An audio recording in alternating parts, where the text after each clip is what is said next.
Hello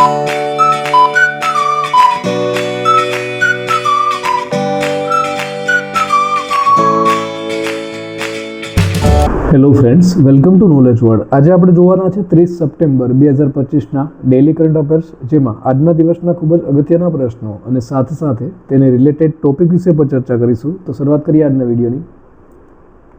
પ્રથમ પ્રશ્ન છે, તાજેતરમાં 9મી વખત કોણે એશિયા કપ જીત્યો છે? તો ઓપ્શન તમારી સામે આપેલા છે. તો હાલમાં જ આપણા દેશ ભારત દ્વારા 9મી વખત એશિયા કપ છે તે જીતવામાં આવ્યો છે, માટે ઓપ્શન નંબર એ છે તે તેનો જવાબ આવશે. હવે સ્ક્રીન ઉપર તમે જોઈ શકો છો કયા વર્ષમાં અને ત્યારે કોણ કેપ્ટન હતું તે આપણે આપેલું છે સ્ક્રીન ઉપર. અને અત્યાર સુધીમાં ભારતે એશિયા કપ છે તે 2025ની ફાઇનલમાં પાકિસ્તાનને હરાવી 5 વિકેટે હરાવી અને 9મી વખત એશિયા કપ છે આનો ખિતાબ છે તે ભારત દ્વારા જીતવામાં આવ્યો છે. અને હાલમાં સૂર્યકુમાર યાદવ છે તે તેના કપ્તાન હતા. આ સિઝનમાં ભારતે એશિયા કપમાં પાકિસ્તાનને હરાવવાનો સતત ત્રીજો પ્રસંગ છે અને તિલક વર્માની શાનદાર ઇનિંગને કારણે ભારત છે તે ફાઇનલમાં પાકિસ્તાનને 5 વિકેટે હરાવ્યું હતું. ત્યાર પછી જોઈએ આપણે તો ભારતના બીજા કરંટ પોઈન્ટ વિશે. તો હાલમાં જ ભારત દ્વારા રેલ આધારિત મોબાઈલ લોન્ચરથી અગ્નિ P મિસાઇલ છે તેનું સફળતાપૂર્વક પરીક્ષણ છે તે કરવામાં આવ્યું છે. ભારત દ્વારા 31 માર્ચ 2026 સુધી ચાંદીની આયાત પર પ્રતિબંધ છે તે મૂકવામાં આવ્યો છે. 8મી UPU કોંગ્રેસમાં વહીવટ અને પોસ્ટલ ઓપરેશન્સ કાઉન્સિલમાં ભારત છે તે ફરીવાર ચૂંટાયું છે. ટ્રાય સર્વિસ એજ્યુકેશન કોર્પ્સ છે તે પણ ભારત દ્વારા બનાવવામાં આવશે. ભારત છે તે વિશ્વ કક્ષાના બ્લુ પોર્ટ બનાવવા માટે FAO એટલે કે FAO સાથે ભાગીદારી છે તે કરશે. ભારત છે તે 2027માં 5મી કોસ્ટ ગાર્ડ ગ્લોબલ સમિટનું આયોજન છે તે કરશે. અને ભારતે સેટેલાઇટ ટ્રેકિંગ સ્ટેશન સ્થાપિત કરવા માટે મોરેશિયસ સાથે કરાર પર હસ્તાક્ષર છે તે કર્યા છે. ત્યાર પછી જોઈએ તાજેતરમાં ECI નેટ પોર્ટલ પર E-સાઇન સુવિધા કોણે શરૂ કરી છે? તો આ જે E-સાઇન સુવિધા છે EC નેટ ઉપર તે ચૂંટણી પંચ દ્વારા શરૂ કરવામાં આવી છે, માટે option number B is the right answer. તેના વિશે વાત કરીએ તો ઇલેક્શન કમિશન ઓફ ઇન્ડિયા એટલે કે ECI તો ચૂંટણી પંચ દ્વારા ECI નેટ પોર્ટલ અને એપ દ્વારા મતદાર યાદીમાં નામ ઉમેરવા, નામ કાઢી નાખવા અથવા મતદાર યાદી સંબંધિત કોઈ પણ અન્ય કાર્ય માટે ઓનલાઈન અરજી કરવા માટે E-સાઇન નામની એક નવી સુવિધા છે તે ચૂંટણી પંચ દ્વારા શરૂ કરવામાં આવી છે. ત્યાર પછી જોઈએ તાજેતરમાં વડાપ્રધાન મોદીએ રૂપિયા 1.22 લાખ કરોડના વિકાસ અભિયાનની શરૂઆત છે તે ક્યાં કરી છે?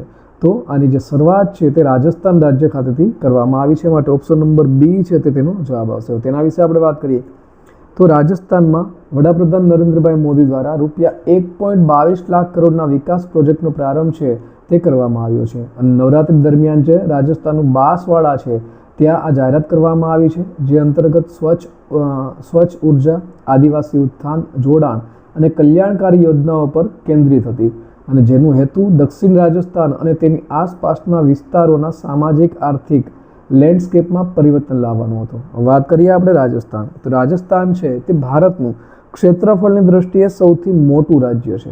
વસ્તીની દ્રષ્ટિએ વાત કરીએ તો ઉત્તર પ્રદેશ આવે, જ્યારે ક્ષેત્રફળની દ્રષ્ટિએ રાજસ્થાન છે. તેની રચના ક્યારે કરવામાં આવી હતી? તો કે 30 માર્ચ 1949માં રાજસ્થાન રાજ્ય છે તેની રચના થઈ હતી. હાલના રાજ્યપાલ છે હરિભાવ કિશનરાવ બાગડે અને મુખ્યમંત્રી છે ભજનલાલ શર્મા અને તેની રાજધાની છે જયપુર. જયપુર યાની કે પિંક સિટી, જેને આપણે ગુલાબી નગરી તરીકે પણ જાણીતું છે. ત્યાર પછી જોઈએ તો રાજસ્થાનના બીજા કરંટ પોઈન્ટ વિશે જોઈએ તો હાલમાં જે જેસલમેર છે રાજસ્થાનનું, ત્યાં ભારતનો પ્રથમ ફાઇટોસોર અશ્મિ મળી આવ્યો છે. રાજસ્થાન વિધાનસભાએ ધર્માંતરણ વિરોધી બિલ 2025 છે તે પસાર કર્યું છે. રાજસ્થાન NGO એજ્યુકેટ ગર્લ્સને 2025ના રેમન મેગ્સેસે એવોર્ડ માટે પસંદ કરવામાં આવ્યા છે. કેન્દ્ર સરકારે 1507 કરોડના ખર્ચે કોટાબુંદીમાં ગ્રીનફિલ્ડ એરપોર્ટના વિકાસને મંજૂરી આપી છે.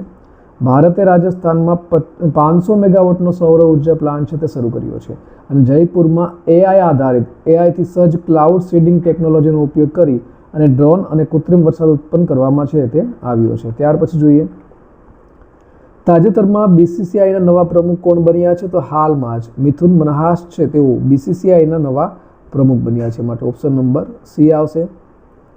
તેના વિશે વાત કરીએ હવે આપણે તો સ્ક્રીન ઉપર જોઈ શકો છો આ છે મિથુન મનહાસ અને તેઓ BCCIના નવા પ્રમુખ તરીકે નિયુક્ત કરવામાં આવ્યા છે અને તેઓ આ પદ સંભાળનાર પ્રથમ અનકેપ્ડ ક્રિકેટર છે.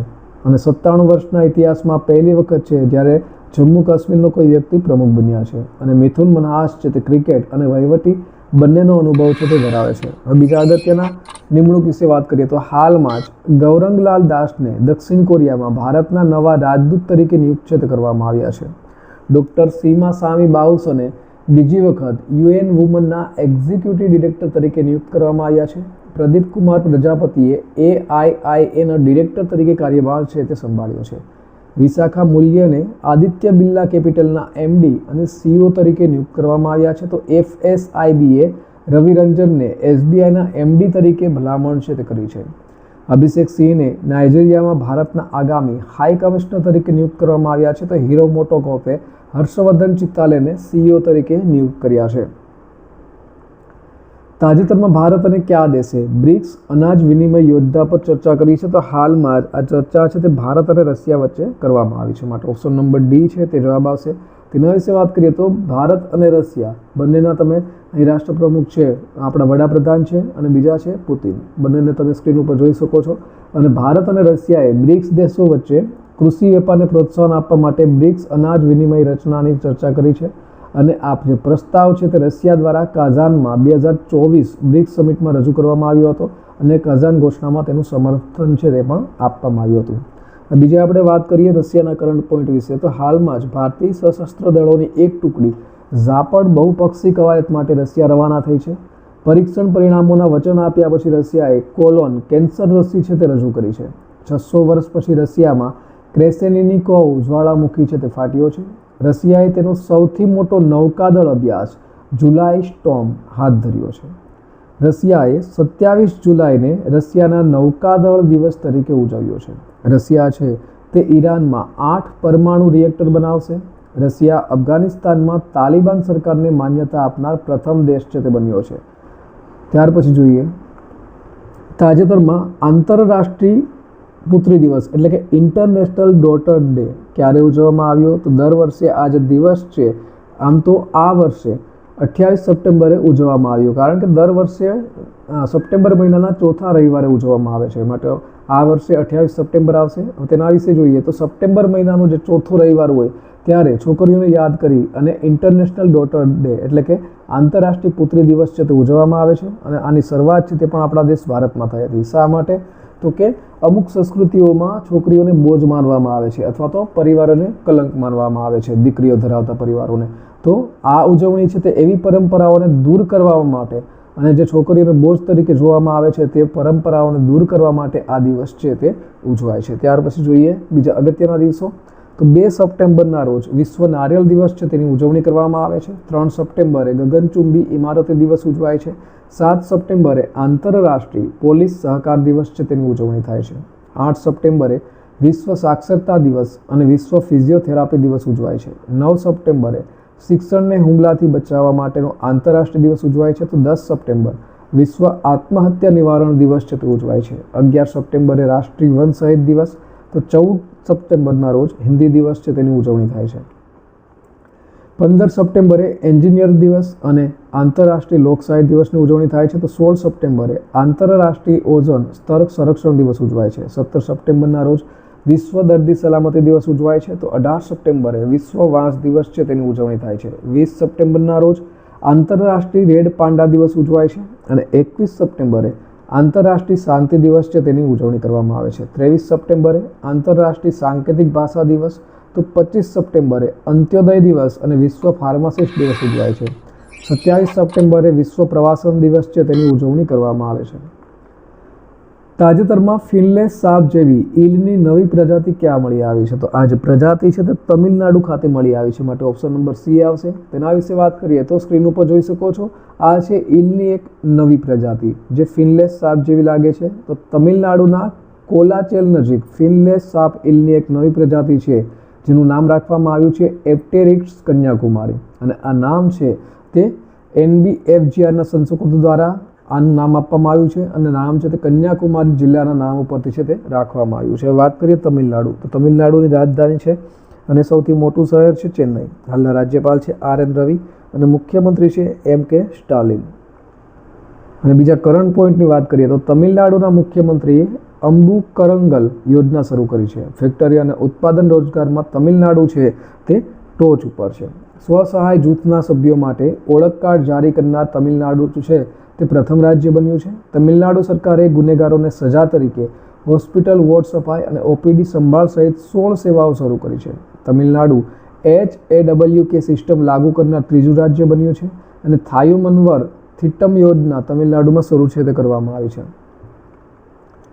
તાજેતરમાં સંયુક્ત રાષ્ટ્ર દ્વારા કયા દેશ પર આર્થિક અને લશ્કરી પ્રતિબંધો ફરીથી લાદવામાં આવ્યા છે? તો અત્યારે આ જે પ્રતિબંધો છે તે ઈરાન ઉપર લાદવામાં આવ્યા છે, માટે ઓપ્શન નંબર ડી આવશે. તેના વિશે વાત કરીએ તો ઈરાન પર સંયુક્ત રાષ્ટ્ર દ્વારા આર્થિક અને લશ્કરી પ્રતિબંધો છે તે ફરીથી લાદવામાં આવ્યા છે. અને આની અગાઉ એટલે કે 10 વર્ષ પહેલાં 2015ના વર્ષમાં એક કરાર થયો હતો અને આ જે પ્રતિબંધો છે તેને દૂર કરવામાં આવ્યા હતા અને ફરીથી 10 વર્ષ પછી આ જે કરારમાં સામેલ 3 યુરોપિયન દેશો હતા, બ્રિટન, ફ્રાન્સ અને જર્મની, એને ઈરાન પર સતત પરમાણુ ઉશ્કેરણી અને અસહકારનો આરોપ લગાવી અને સ્નેપબેક મિકેનિઝમને સક્રિય કર્યું છે અને આ જે પ્રતિબંધો છે તે લાદવામાં આવ્યા છે. તાજેતરમાં 2026 સુધીમાં 15 કિલોમીટરનો સ્વાયત્ત પરિવહન કોરિડોર ક્યાં શરૂ થશે? તો આ જે કોરિડોર છે તે દુબઈ ખાતે શરૂ કરવામાં આવશે, માટે ઓપ્શન નંબર સી આવશે. તેના વિશે વાત કરીએ હવે તો સ્ક્રીન ઉપર જોઈ શકો છો દુબઈના રોડ્સ એન્ડ ટ્રાન્સપોર્ટ ઓથોરિટીએ દુબઈ ઓટોનોમસ ઝોનના લોન્ચની જાહેરાત કરી છે, જે ડ્રાઈવરલેસ વાહનો અને દરિયાઈ પરિવહન માટે 15 કિલોમીટરનો સમર્પિત કોરિડોર છે અને 2026 સુધીમાં કાર્યરત થવાની અપેક્ષા છે. અને આ જે ઝોન છે તેમાં અલ-જદાક metro station, Dubai creek harbour અને દુબઈ ફેસ્ટિવલ સિટી છે તેનો સમાવેશ થાય છે. તાજેતરમાં કયા દેશના ભૂતપૂર્વ રાષ્ટ્રપતિને ભ્રષ્ટાચાર અને સત્તાના દુરુપયોગ બદલ 5 વર્ષની જેલની સજા ફટકારવામાં આવી છે? તો હાલમાં જ આજે ફ્રાન્સના જે ભૂતપૂર્વ રાષ્ટ્રપતિ છે તેઓને આ સજા ફટકારવામાં આવી છે, માટે ઓપ્શન નંબર બી આવશે. તેના વિશે વાત કરીએ તો સ્ક્રીન ઉપર જોઈ શકો છો તમે, આ છે નિકોલસ સરકોઝી, જેઓ ફ્રાન્સના ભૂતપૂર્વ રાષ્ટ્રપતિ છે અને તેઓને ભ્રષ્ટાચાર અને સત્તાના દુરુપયોગ બદલ 5 વર્ષની જેલની સજા છે તે ફટકારવામાં આવી છે. અને આજે પહેલી વખત એવું છે કે જે ભૂતપૂર્વ ફ્રેન્ચ રાષ્ટ્રપતિને જેલની સજા ફટકારવામાં આવી છે. ત્યાર પછી ફ્રાન્સના આપણે કરંટ પોઈન્ટ વિશે જોઈએ તો ફ્રેન્ચ ફૂટબોલર સેમ્યુઅલ ઉમટીટી છે તે 31 વર્ષની ઉંમરે ફૂટબોલમાંથી નિવૃત્તિ લે છે. ફ્રાન્સે પેલેસ્ટાઇનને એક રાજ્ય તરીકે માન્યતા આપી છે. સેબેસ્ટિયન લેર્કોનું ફ્રાન્સના વડાપ્રધાન તરીકે નિયુક્ત છે તે થયા છે. ભારતે આગામી પેઢીના ફાઇટર જેટ માટે જેટ એન્જિન બનાવવા માટે ફ્રેન્ચ કંપની સફ્રાન સાથે ભાગીદારી કરી છે. ફ્રાન્સે પેલેસ્ટાઇનને સ્વતંત્ર દેશ તરીકે માન્યતા આપવાની જાહેરાત કરી છે. ફ્રેન્ચ મહિલામાં નવું બ્લડ ગ્રુપ છે તે શોધાયું છે અને ન્યૂ કેલેડોનિયા ફ્રેન્ચ રિપબ્લિકમાં એક નવું રાજ્ય છે તે બનશે. ત્યાર પછી જોઈએ ગઈકાલે પૂછાયેલા પ્રશ્નનો જવાબ. તો ગઈકાલે પૂછ્યું હતું કે તાજેતરમાં ભારતીય વાયુસેનાના MiG-21 ફાઇટર જેટનો વિદાય સમારંભ ક્યાં યોજાયો હતો? તો ઓપ્શન આપેલા હતા. તો આ જે MiG-21 ફાઇટર જેટ છે આનો વિદાય સમારંભ છે તે ચંડીગઢ ખાતે યોજાયો હતો, માટે ઓપ્શન નંબર ડી છે તે આપણો જવાબ આવશે. અને ત્યાર પછી જોઈએ આજનો સવાલ. તો આજનો સવાલ છે તાજેતરમાં ભારત સરકારે BSIના નેતૃત્વ માટે કયા વૈજ્ઞાનિકની નિમણૂક કરી છે? તો ઓપ્શન આપેલા છે. Option number A Sudhanshu Vats, option number B Pravir Ranjan, option number C S Subramanyaneshwar અને option number D doctor Kanad Das. તો સાચો જવાબ કોમેન્ટ બોક્સમાં કોમેન્ટ કરીને જણાવવાનો રહેશે. તો આ સાથે આજના દિવસનો જે વિડીયો છે તે પૂર્ણ થાય છે. બીજા અગત્યના વિડીયોની લિંક છે તે સ્ક્રીન પર આપેલી છે, જ્યાંથી તમે તમામ વિડીયો છે તેને જોઈ શકશો.